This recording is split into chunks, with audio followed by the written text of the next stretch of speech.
All right, moving on to album number 2, Talking Heads' Little Creatures. Heads, yeah. This almost completes our Talking Heads discography. I mean, listening to this. Now that we did Prince 4 times, yeah, right? I think this is 6 for Talking Heads, right? Because we've done Talking Heads 77, More Songs About Buildings and Food, Fear of Music, Remain in Light, Speaking in Tongues, and Little Creature. Yeah, this is 6. Yeah. So this is, up until this point, we've covered every Talking Heads album. So I'll run the numbers and then I guess I go first. So this is, Little Creatures, Talking Heads comes in at number 188 in the 1980s on Best Ever Albums, number 17 in 1985, number 1,186 of overall. And it's their 7th highest rated album behind all of the ones that I just mentioned, with the exception of Stop Making Sense, which was a soundtrack, I guess, from the was that a documentary? It was a concert film. Yeah, concert film. Mm-hmm. Yeah, that was from 1984. So that's actually they have that ranked 4 on their rankings. And Talking Heads come in at number 21 in overall artist rankings on Best Ever Albums. I didn't check Rolling Stone actually this week. I don't think any of these albums are on Rolling Stone. Okay. But if we find out that we're wrong about that, we can clean that stack later. So yeah, sure. So yeah, this is Talking Heads, man. This is another solid album. I think my overall takeaway here was this seemed to be, and it's hard. I think it's. I'll preface it by saying it's been hard for me to kind of, and maybe this is where John's algorithm would come in handy, or maybe making more notes, because I'm trying to like place this in context of so many other albums that we've covered by them over the course of a I don't know. I mean, when we started covering them, Talking Head 77. Was that like a year ago, maybe? Or like when did we cover that? I'd have to look, yeah. And some of them have been true cold listens, like Talking Head 77 and More Songs About Building and Food. I really only listened to once, so like I didn't digest them as much maybe as the other ones. So I'm trying to. It's hard for me to exactly place where this goes in. But my take here was this seemed to be more, if not the most, but one of the more pop oriented albums, right? There didn't seem to be as much experimentation here or quirkiness. Like, I think that's always a word that I use to describe Talking Heads. Like, they seem very quirky, and they got this nerd rock thing, and it's still there. I mean, it's not like it's totally gone. I mean, just David Byrne's his vocalization style is going to lead you into that direction a little bit. But I found this to be a little bit more straightforward than a song like, than an album like Remain in Light, or what was it?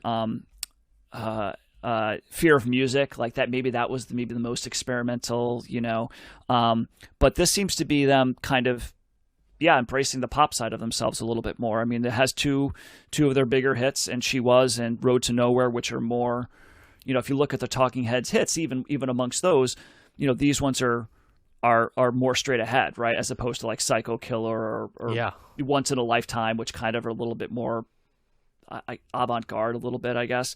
So I think because of that, it's not as interesting of an album for Talking Heads as maybe some of the other ones that we've covered.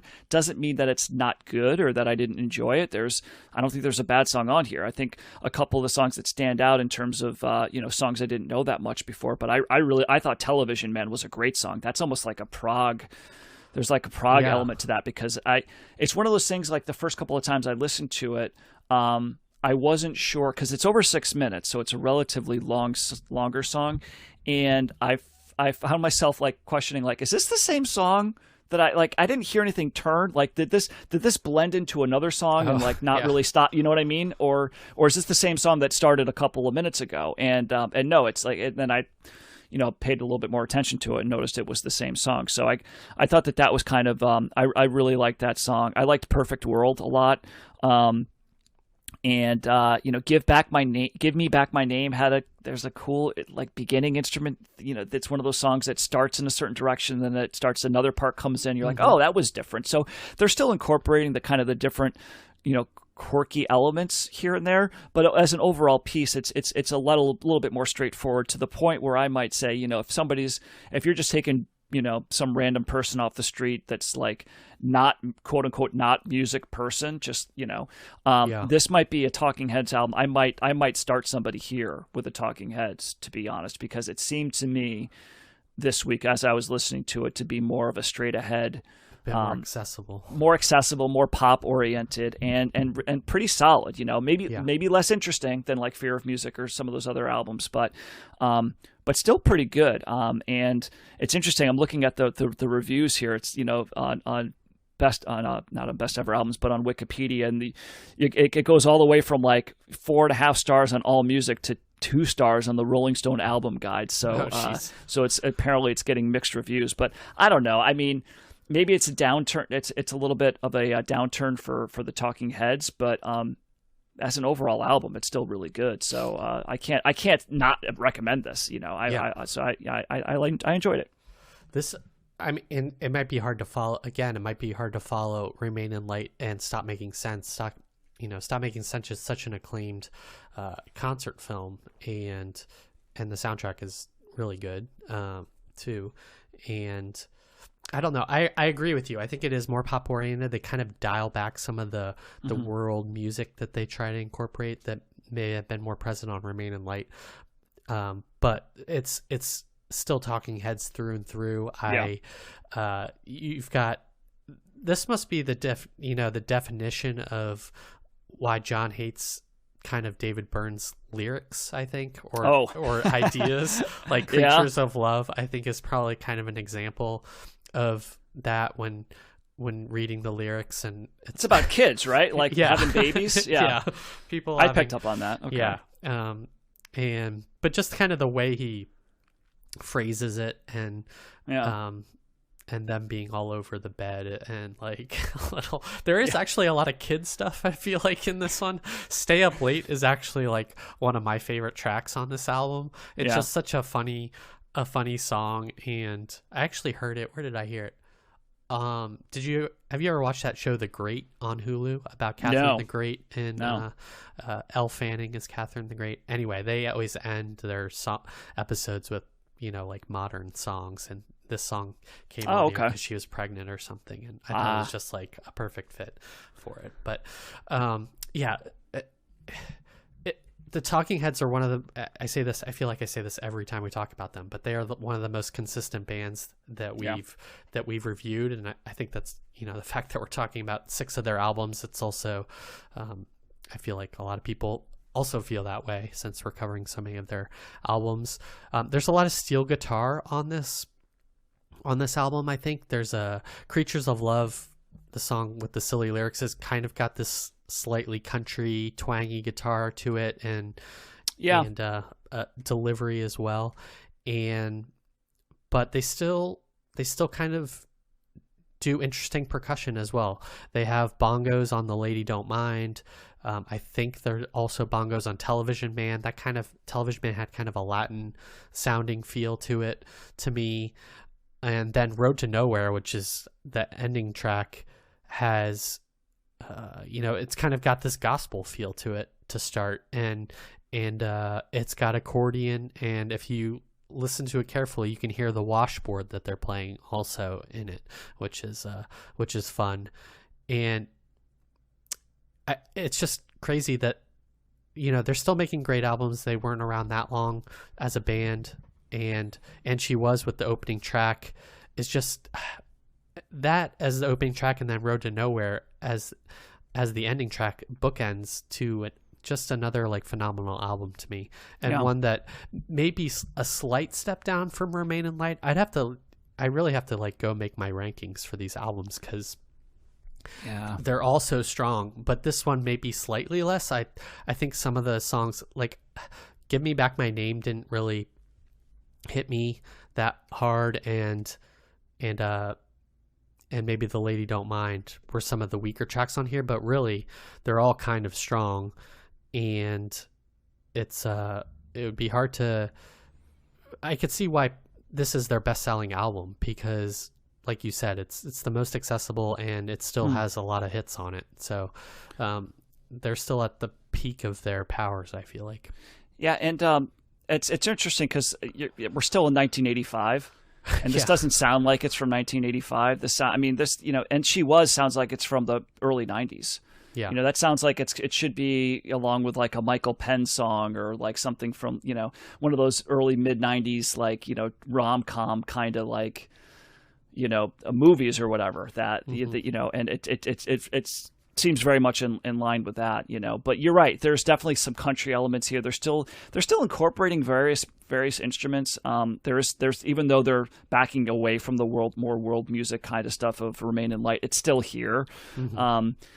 And so I really like that. I really like the fact that you could still throw in these little odds and ends and things and make it a little different, but still have a really pop oriented record. There's some great drumming on here. There's some cool bass lines. There's just very much the Talking Heads, aesthetic. And so I think after this they had one or two more albums.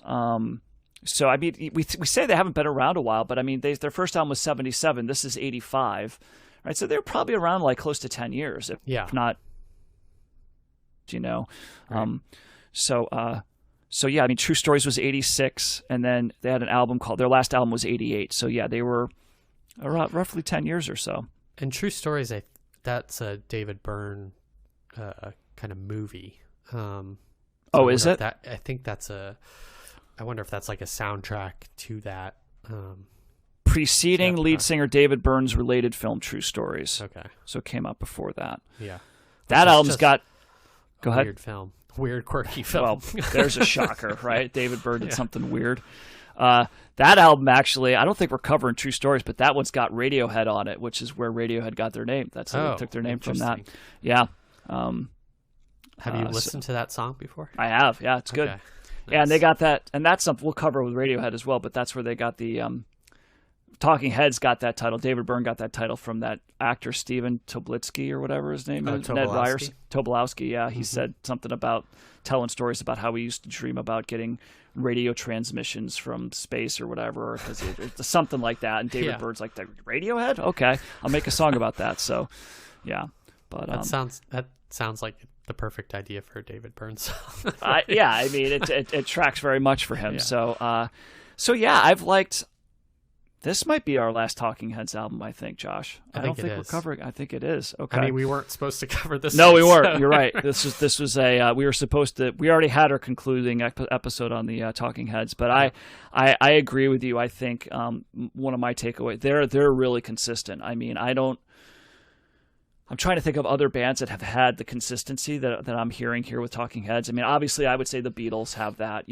I'd put Zeppelin in there. I thought that all the Zeppelin albums that we covered were really, we definitely covered, and we pretty much covered every Zeppelin. I mean, we covered a bunch. Yeah, we covered a bunch of Who albums, right? But like, there's plenty of Who albums that I'm sure that or the Rolling Stones had a ton of albums, or Dylan that wouldn't be. But wouldn't be that great. But if you're looking at artists that just every album that they put out, as far as consistency goes. I definitely, there's not a dud here. I can't say that, I think probably for me, the album that I walked away with being the least impressed with or least interested in, oddly enough, was probably one of their more experimental ones was Fear of Music. I think I think that one was a little bit, to me, maybe it didn't have as much re-listenability. I remember it kind of being darker in tone and feel. Yes.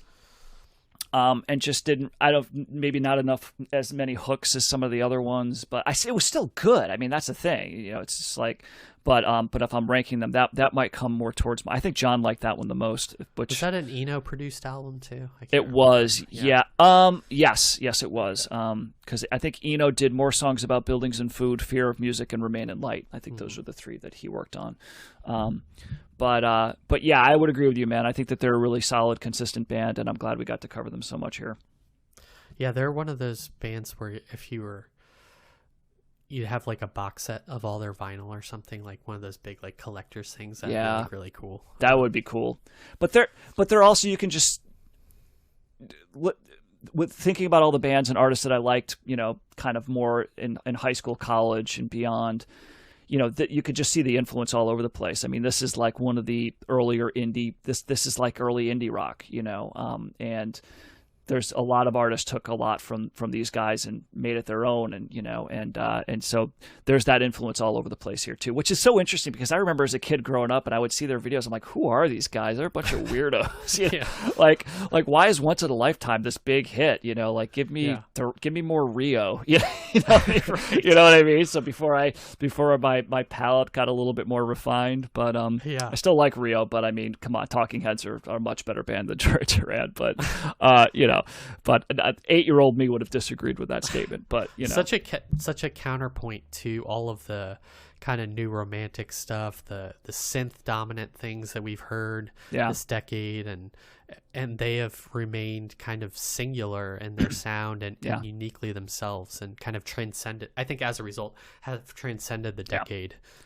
As a result. Well, that's one of the cool things to go back and listen to these albums with the hindsight that you have and knowing where music went and just hearing them compared to each other as we go through each year. That's why I like doing this sequentially. Like I think we kind of screwed the 60s up when we first started, like just going by total order. That would have been a much more interesting path to go by if we started off. Let's start with 1960 and just go through the and see how things develop. So I mean, they still have synths. I mean, that's the thing. We use the term synths in this that's that a lot of times. A lot of times it comes out as being like, well, that's just a very 80s sound, right? It's 80s synth sound. But like synths can cover so many different, there's so many different things you can do with it. It's an electronic instrument like that, so you can have a lot of different, I mean, just think of the basic Casio keyboard that's got like 50 different settings. Well, these are actually real instruments that can go much further than that. So, so they still use synths, but it's not a dated sound. It's not like this, it doesn't sound as, I don't know, inorganic, I guess, or just manufactured. It sounds more genuine. So yeah, that's a good point. Okay, so big thumbs up from both of us, I think. You got it. What's your favorite track on this album, if you had to pick one for somebody to listen to? Oh, well, that's not the hit. I got to go with Television or Television Man. Television Man, yeah, that was me. That was my favorite. And if you want to go with a classic, I think "And There She Was" is the single to take away from here. Yeah, outside of the two big ones, I'd say "Stay Up Late" is my favorite. "Stay Up Late,"